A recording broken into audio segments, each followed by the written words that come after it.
raison. Ces symptômes ne signifient pas que vous avez un cancer, mais toutefois, il est conseillé d'aller voir votre médecin, vous faire consulter immédiatement.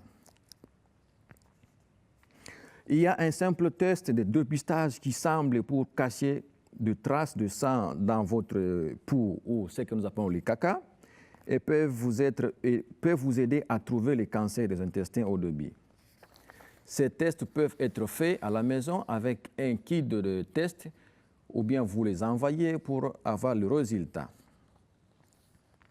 Les gens devraient parler à leur médecin généraliste de la famille à ce sujet. Il ne faut pas se sentir gêné ou embarrassé ou avoir de la honte quand vous avez ces problèmes. Il faut utiliser le processus normal pour que votre médecin puisse vous aider lorsque vous lui dites tout ce que vous sentez. Et souvent, ces problèmes sont souvent avec les gens qui ont l'âge de 50 ans en plus, ont souvent les problèmes de cancer. Ce qui veut dire qu'il faut se faire consulter régulièrement chez le médecin. Si vous avez un des changements inhabituels dans votre corps, vous avez remarqué que quand vous prenez beaucoup de l'eau, par exemple, ou bien vous avez des changements inhabituels qui vous frappent, il est conseillé d'aller voir votre médecin de la famille, de l'informer au sujet de ces changements. Ils ne peuvent être causés que par des cancers, peut-être, mais il est important de vous faire vérifier. Un autre point, comment obtenir les informations sur les cancers. Il y a une organisation qu'on appelle Cancer qui peuvent donner beaucoup d'informations sur toutes les sortes de cancers. Si vous souhaitez parler à quelqu'un ou avoir des conseils sur le cancer, il vous est demandé d'appeler au numéro 13 14 50 du lundi au vendredi de 9h à 17h, dire la langue que vous parlez, attendre ou rester en ligne pour qu'on puisse trouver un interprète pour vous. Cela peut prendre 3 à 4 ou 5 minutes. Demandez le service d'interprète. On peut appeler le service de 13 11 20 pour causer ou pour parler avec le Cancer Helpline. Parlez à ces Cancer Helpline à l'aide de votre interprète. Ça va vous aider beaucoup plus de comprendre les instructions et informations nécessaires sur le cancer. Un autre point, qu'est-ce que je peux faire pour rester en bonne santé? Pour rester en bonne santé, on vous conseille de manger beaucoup de légumes ou de boire beaucoup de l'eau. On vous déconseille de manger des nourritures malsaines ou boire beaucoup d'alcool. Cela peut augmenter le risque de cancer. Par exemple, on vous conseille de manger beaucoup de fruits, beaucoup de légumes chaque jour pour vous aider à protéger contre certains cancers. Si vous mangez de ce qu'on appelle la nourriture saine, par exemple beaucoup de fruits, de légumes chaque jour, vous ne mangez beaucoup de sel ou de sucre ou des choses qui ont beaucoup plus de gaz, assurez-vous que vous avez moins de risques d'attraper le cancer. Assurez-vous aussi de ne pas boire beaucoup d'alcool, boissons gazées. Buvez de l'eau au lieu de boissons gazées. Faites d'exercice chaque jour, tel que 30 minutes de marche ou aller à la salle de gym, si possible. Vous pouvez aider à réduire le risque de certains cancers. Arrêtez l'usage de la cigarette et aussi, c'est très important de vous aider à éviter d'avoir les cancers. Des aliments sains, ce que nous appelons les aliments sains, par exemple, vous mangez des fruits, des légumes, 3 ou 5 fois par jour, ça va beaucoup vous aider. Buvez beaucoup d'eau. En Australie, il est sécuritaire de boire de l'eau des robinets domestiques, c'est très bon. Il n'y a pas des microbes. Les aliments malsains, les aliments qui sont mauvais pour notre corps. Évitez les aliments et les boissons à forte teneur en sucre et de la caféine, comme les boissons gazeuses et les boissons énergisantes, les boissons sucrées et de boissons sans sucre. Il faut boire peut-être les boissons sans sucre, c'est bon. Évitez de bonbons, des confiseries, des gâteaux et des biscuits sucrés. Ne pas manger d'autres aliments comme de pizza, ce que nous appelons des hamburgers ou des chocolats. Il faut les éviter. De bon nombre d'aliments à emporter ont beaucoup de graisse, ce qu'on appelle de la graisse et du sucre, afin d'éviter d'avoir ces aliments régulièrement. Aussi, choisissez des aliments à faible teneur en sel et ne pas ajouter du sel. Faire au moins 30 minutes d'activité par jour, d'activité physique, cela est beaucoup plus préféré. Vous pouvez décomposer en 3 ou dans 10 minutes par jour. Vous prenez les 10 minutes après d'exercice, cela va vous aider. Les enfants ont besoin de faire plus d'activités physiques que les adultes. Ils ont besoin au moins de 60 minutes d'activités physiques chaque jour. Les activités physiques sont importantes pour la croissance et le développement. Deux exemples sont la marche, une bicyclette ou en participant à des activités sportives. Les dents. Souvent, il est conseillé de prendre soin de nos dents. Il est important de conserver les dents très saines. Nettoyer les dents chaque matin et soir, après le repas, et obtenir un examen dentaire chaque année. C'est conseillé. Vous avez besoin de douleurs dans votre bouche, il est bon de voir le médecin ou les dentistes. Nous allons parler aussi de ce qu'on appelle le stress ou la pression. Si vous vous sentez stressé ou vous avez de la pression et les choses deviennent difficiles, peut-être vous consommez beaucoup d'alcool ou devenir en colère facilement, puis il est important d'aller voir votre médecin de famille et de lui dire de ces sujets. Il y a beaucoup de choses que le médecin peut faire pour vous aider à ne pas ressentir trop de stress et de pression. Si vous avez beaucoup de stress et de dépression, il y avait des choses qui se passaient dans votre vie avant d'arriver en Australie, vous pouvez obtenir de l'aide au niveau d'une organisation qu'on appelle le QPAST. Vous pouvez appeler le QPAST et avoir un officier sur téléphone. Le numéro de téléphone est 073 39 91 66 77. Et ce numéro est disponible du lundi au vendredi. Peut-être que vous avez de la difficulté à dormir, vous rêvez, vous vous sentez triste beaucoup, vous vous sentez en colère beaucoup. Évitez les choses qui vous rappellent de votre passé. Ne faites confiance à personne.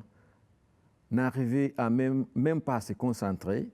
Pensez à la même chose à maintes fois, ou se sentir inquiété et ennuyé tous les jours ou tout le temps, ou ne veulent pas être avec votre famille ou vos amis plus que vous ne voulez pas aller voir ou aller tolérer.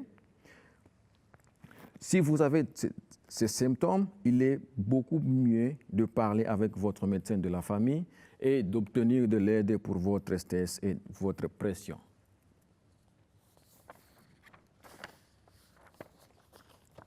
Les relations saines.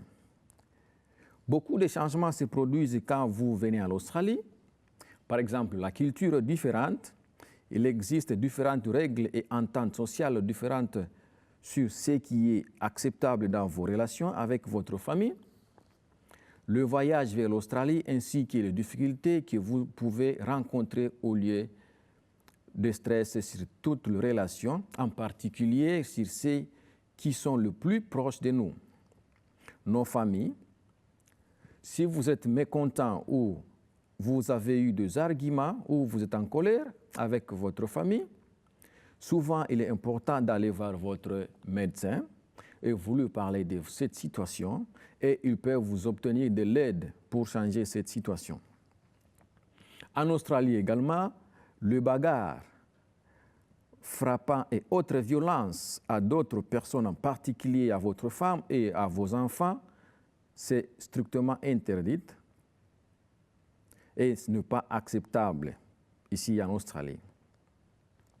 Nous allons parler de la situation d'urgence. Si vous ou quelqu'un dans votre famille est malade, vous devrez aller voir votre médecin. Toutefois, après avoir vu votre médecin et vous revenez à la maison, vous constatez que la personne la maladie commence à s'aggraver à lui. Dans ce cas, vous avez besoin d'appeler une ambulance. Si quelqu'un a des douleurs thoraciques ou a une difficulté à respirer ou un accident grave, toutes ces choses nécessitent l'ambulance. Alors, vous avez besoin d'appeler l'ambulance. Donc, ce cas est appelé urgence. Le numéro de téléphone que vous appelez pour une urgence est de 000, c'est-à-dire vous composez 3 zéros pour appeler une ambulance à cas d'urgence.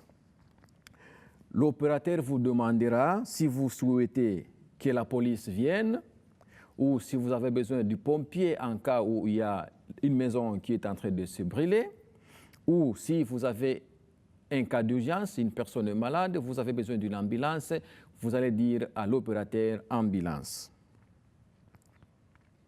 Si vous ne parlez pas l'anglais, vous demandez un service d'interprète et vous prononcez votre langue que vous désirez parler et l'opérateur va obtenir un interprète et on vous conseille de ne pas décrocher, de ne pas raccrocher le téléphone.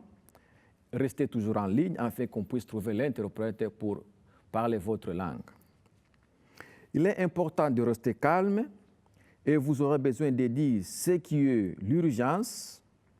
Vous aurez besoin de donner l'adresse sur laquelle vous vous trouvez. On vous demandera de donner votre nom et vous restez sur la ligne du téléphone jusqu'à ce que l'ambulance arrive. Si l'ambulance n'arrive pas, vous devez encore rappeler les 000, donc vous composez les 0 3 fois, vous rappelez et vous leur dites que vous avez appelé l'ambulance et vous êtes toujours en entente. Au moment du tournage, mais là même, le gouvernement de Queensland a disposé un fonds, c'est-à-dire qui va aider tout résident qui reste à Queensland d'utiliser le service d'urgence gratuitement. À l'aide d'une ambulance, en cas d'urgence, vous, étant que résident de Queensland, vous ne payez rien. Et des fois, vous avez peur que non, si j'appelle l'ambulance, peut-être ça peut se connecter à d'autres factures telles que l'électricité, ou ça peut augmenter en appelant l'ambulance aux factures du courant ou de l'eau que vous payez. Non, c'est complètement gratuit si vous l'appelez l'ambulance étant que résident de Queensland.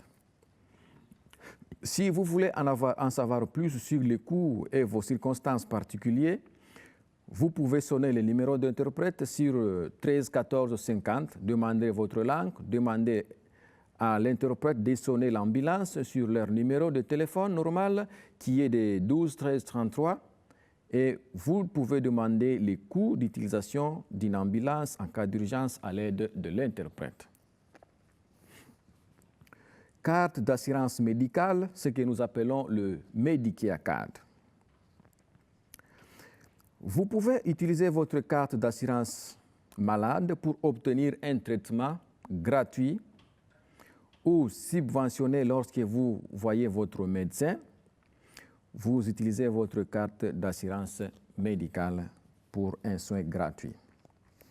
Lorsque vous faites une demande pour un médecin rémunéré en son compte à un département de services humains, lorsque d'une visite à un médecin qui va vous facturer, vous devez montrer votre carte d'assurance médicale, ce qu'on appelle le Medicare. Lors de l'obtention des subventions pharmaceuticales bénéfiques, l'ordonnance remplie à la pharmacie, vous pouvez aussi montrer votre Medicare. Pour vous rassurer que vous pouvez accéder à ces prestations, vous devez vérifier la date de la péremption sur la carte d'appel en appelant le département de services humains, le Medicare. Vous devez l'appeler ou vous pouvez l'utiliser en utilisant les TIS, le service d'interprète, qui est 13 14 50, comme je l'avais dit bien avant. Demandez alors votre langue préférée, la langue que vous comprenez mieux, et vous appelez au service de département des services humains, qui est le 13 20 11. Si votre carte n'est pas au jour, donc si votre carte est expirée par exemple, on va le remplacer automatiquement, votre carte avant son expiration, et on va vous l'envoyer dans votre adresse postale. Vérifiez toujours si vous avez votre adresse afin de recevoir votre carte de remplacement dans votre boîte postale.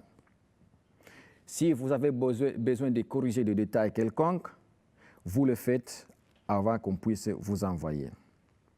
Assurez-vous que vous détruisez votre ancienne carte lorsque vous recevez une carte nouvelle. Votre ancienne carte est annulée dans vos dossiers lorsque votre carte nouvelle est arrivée. Nous allons parler encore de carte de soins de santé, ce qu'on appelle FKA Card. C'est une carte de soins de santé qui vous donne droit à moins cher aux médicaments vendus sur ordonnance aux pharmacies sous les pharmaceutiques bénéfices et à diverses concessions du gouvernement australien. C'est-à-dire, si vous avez cette carte, vous avez droit à une réduction quand vous achetez des médicaments aux pharmacies avec une ordonnance quelconque qui vous a été donnée par votre médecin.